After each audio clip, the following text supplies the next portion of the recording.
Good morning, students, and welcome to the third part of Amalgamation of Companies MCQ series. Let's begin. Net assets minus capital reserve is. There are four options with us: goodwill, B, total asset, C, purchase consideration, and D, none of these. Net असेट्समधून capital reserve वजा केला असता काय मिळतं? Goodwill, ब आहे total assets, C आहे purchase consideration आणि डी नन ऑफ दिस. याचं उत्तर आहे परचेस कन्सिडरेशन. ओके, नंतर एक हायपोथेटिकल उदाहरण घेतलेलं आहे. या ठिकाणी एक प्रॉब्लेम दिलेला आहे. That is Hitanshi limited's purchase consideration is ₹12,345 and net assets ₹3,568. Then Hitanshi कंपनीचं परचेस कन्सिडरेशन आहे ₹12,345 आणि त्या कंपनीचे नेट असेट्स आहेत ₹3,568. मग जे काही डिफरन्स आहे ते काय असेल? डिफरन्स आपल्याकडे काय असू शकतं? एक तर गुडविल असेल किंवा कॅपिटल रिझर्व असेल. मग किती अमाऊंट असेल हे महत्त्वाचं आहे. गुडविल दिलेलं आहे ₹8,777. गुडविल दिलेलं आहे कॅपिटल रिझर्व दिलेलं आहे ब ₹8,777. त्यानंतर सी गुडविल दिलं आहे ₹15,913. डी कॅपिटल रिझर्व दिलेले आहेत ₹15,913. या ठिकाणी आपल्याला जर पाहायचं असेल तर नेहमी जर असेट्सपेक्षा परचेस कन्सिडरेशन जास्त दिलं असेल तर त्यांना आपण काय म्हणत असतो? गुडविल असे संबोधत असतो. किती? ₹8,777 गुडविल आहे. Next, the original amount of preference share capital should be transferred to dash account in the time of amalgamation in the books of vendor company. Vendor company म्हणजे विक्री करणारी जुनी कंपनी, ओल्ड कंपनी. ज्यावेळेस अमाल्गमेशन केलं जातं त्यावेळेस preference share होल्डर्सचा अग्रहक्क भागधारकांच्या मूळ किमती किंवा मूळ अमाऊंट कोणत्या अकाउंटला किंवा कुणाला ट्रान्सफर केल्या जातात? A, preference shareholders account, B, capital reserve account, C, equity share capital account, D, equity share capital account. तर त्यामध्ये आपल्याला आहे सर्वात महत्त्वाचं, कारण हे प्रिफरन्स शेअर होल्डर्सचं जर पेमेंट असेल तर कोणाच्या अकाउंटला जातील? प्रिफरन्स शेअर होल्डर्सच्या अकाउंटला जाईल.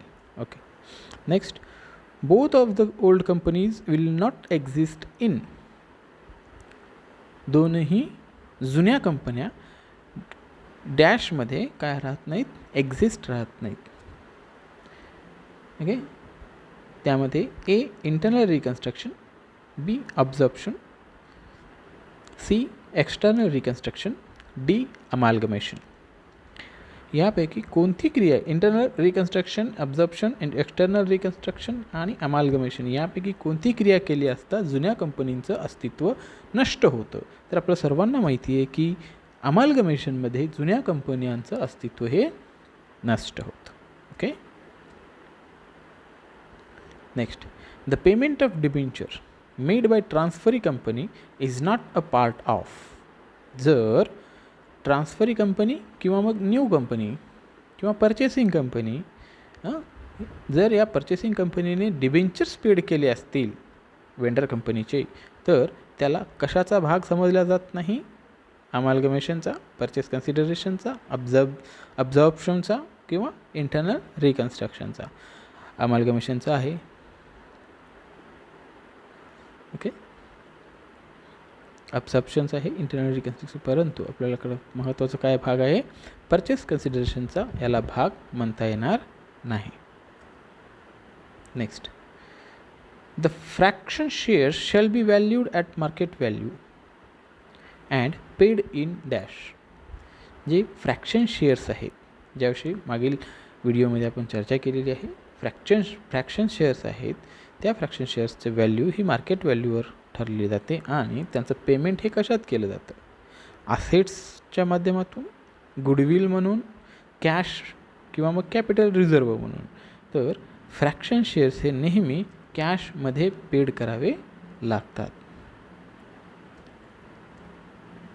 The fraction shares are valued at, आत्ताच आपण बघितलं की फ्रॅक्शन शेअर्सची मूल्यांकन कसं केलं जातं, की फेस व्हॅल्यूनुसार त्यांचं व्हॅल्युएशन केलं जातं, मार्केट व्हॅल्यूनुसार त्यांचं व्हॅल्युएशन केलं जातं, ॲव्हरेज प्राईजनुसार त्यांचं व्हॅल्युएशन केलं जातं, का यापैकी नाही. तर याचं उत्तर आहे market value. Fraction shares are always valued at market price किंवा market value. Next, if the market price of the shares to be given for purchase consideration at the time of absorption dash of the shares is to be determined. Okay, जेव्हा एखाद्या purchase consideration करताना, absorption करत असताना purchase consideration देण्यासाठी जर market price दिली असेल त्या कंपनीच्या शेअर्सची, तर काय डिटरमाइन केलं जातं, फेअर व्हॅल्यू. कोणती व्हॅल्यू डिटरमाइन करायची, fair value, face value, intrinsic value का इल्ड व्हॅल्यू. तर त्याचं उत्तर आहे intrinsic value. Okay, all direct and indirect expenses related to business are charged. हे आपल्याला माहिती आहे. डायरेक्ट आणि इनडायरेक्ट एक्सपेन्सेस जे की व्यवसायाशी संबंधित असतात ते कोणत्या अकाउंटला चार्ज केले जातात, profit and loss account, trading account, trading and profit and loss account, directly to the balance sheet. Profit and loss अकाउंटमध्ये इनडायरेक्ट एक्सपेन्सेस असतात, ट्रेडिंग अकाउंटमध्ये डायरेक्ट एक्सपेन्सेस असतात, परंतु प्रश्नामध्ये विचारलेलं आहे डायरेक्ट अँड इनडायरेक्ट एक्सपेन्सेस, बरोबर आहे. म्हणून trading and profit and loss account हा ऑप्शन आपला काय आहे, उत्तर आहे. Okay, next, trade payable are recorded in. Trade payable हे कुठे रेकॉर्ड केले जातात, asset side of balance sheet, liability side of balance sheet, profit and loss account, none of this. Balance शीटच्या किंवा ताळेबंदाच्या, संपत्ती बाजूला, ताळेबंदाच्या, देयता बाजूला का नफा तोटा खात्याला. आणि शेवटी ऑप्शन सांगितलं यापैकी नाही. मग त्याचं उत्तर असं आहे की ट्रेड पेएबल. लक्षात घ्या, ट्रेड पेएबल म्हणल्यानंतर payable, bills payable. Okay, creditors, these are the trade payables. हे काय आहेत, ट्रेड पेएबल्स आहेत. म्हणून ह्या ठिकाणी काय येतं, balance sheet, liability side. Okay, next, purchase consideration is defined. Purchase consideration हे कोणत्या अकाउंटिंग स्टँडर्डनुसार डिफाईन्ड केलं आहे, as per accounting standard 14, as per accounting standard 15, as per accounting standard 4, as per accounting standard 3. कोणत्या अकाउंटिंग स्टँडर्डनुसार परचेस कन्सिडरेशन ची व्याख्या दिलेली आहे. जेव्हा अमालगमेशन हे अकाउंटिंग स्टँडर्ड 14ने होते, तर definition of purchase consideration is also given by किंवा defined by accounting standard 14. Next, amalgamation may be. Amalgamation काय असू शकतं, in form of purchase, in the form of merger, both A and B, or none of this. Amalgamation हे परचेसच्या असू शकते किंवा merger असू शकते किंवा दोन्हीही असू शकतात आणि यापैकी नाही. तर उत्तर आहे दोन्हीही, merger and purchase.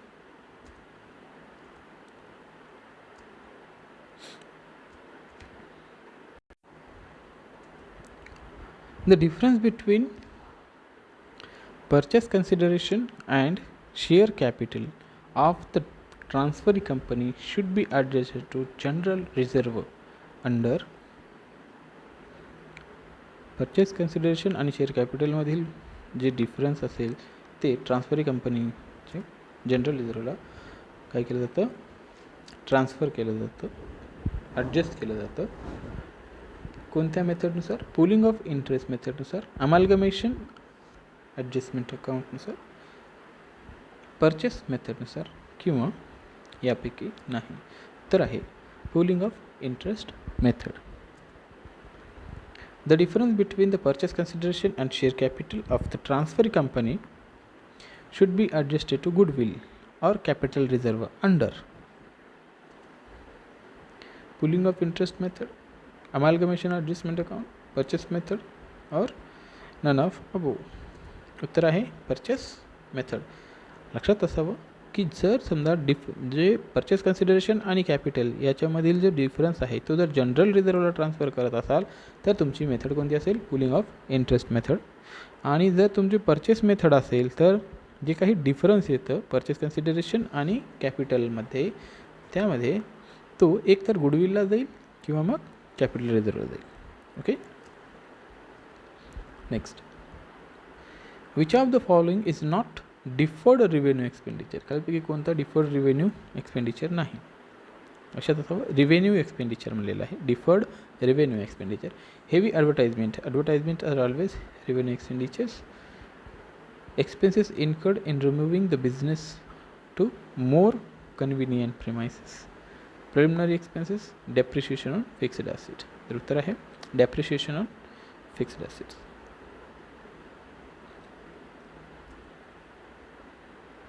Next,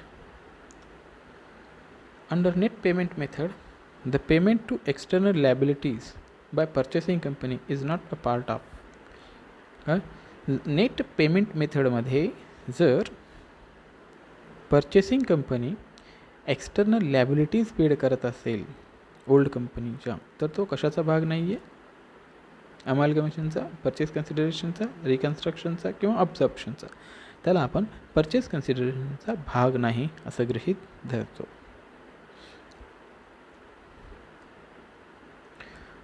for the purchase consideration due from transferee company, the transferor company debits dash account. Purchase consideration ज्यावेळेस ट्रान्सफरी कंपनीकडून ड्यू असतं त्यावेळेस ट्रान्सफरर कंपनी म्हणजेच ओल्ड कंपनी कोणता अकाउंट डेबिट करते. Assets and liabilities account, transferee's company account, shareholders account किंवा यापैकी नाही. तर उत्तर आहे transferee company's account. When there is a profit on realisation account dash account is credited by transferor company. जेव्हा आपण हे असेट्स अँड लायबिलिटीज ज्या रिलीज केल्या जातात त्या रिअलायझेशनमध्ये प्रॉफिट झाला असेल त्यावेळेस कोणते अकाउंट क्रेडिटला येतं. त्यासाठी रिअलायझेशन अकाउंट एक, B transferee company's account, C shareholders account, D none of this. तर उत्तर आहे शेअर होल्डर्स अकाउंट. ओके. ज्यावेळेस रिअलायझेशनवर प्रॉफिट होतं त्यावेळेस ट्रान्सफरर कंपनी ते झालेला प्रॉफिट हा कोणाला क्रेडिट करत असतो, शेअर होल्डर्सला. का करत असतो, कारण कंपनीचे मूळ ग्राहक मूळ मालक हे कोण असतात, शेअर होल्डर्सच असतात. म्हणून त्याचं सर्व जे काही पैसे मिळणार आहे, जो काही प्रॉफिट होणार आहे तो कोणाच्या नावावर ट्रान्सफर व्हावा लागतो, शेअर होल्डर्सच्या नावावर व्हावा लागतो. म्हणून या ठिकाणी शेअर होल्डर्सला जो काही प्रॉफिट असेल तो ट्रान्सफर केला जातो. आणि दुसरं, याच ठिकाणी जर लॉस झाला तर डेबिट कोणाला करावं लागतं, शेअर होल्डर्सलाच डेबिट करावं लागतं. लॉस झाला तर सहन शेअर होल्डर्सलाच करावं लागतं. प्रॉफिट झाला तर प्रॉफिट एन्जॉयसुद्धा कोण करत असतं, शेअर होल्डर्सच करत असतात. Okay. Thank you for watching this video and please subscribe my channel for further videos. Thank you.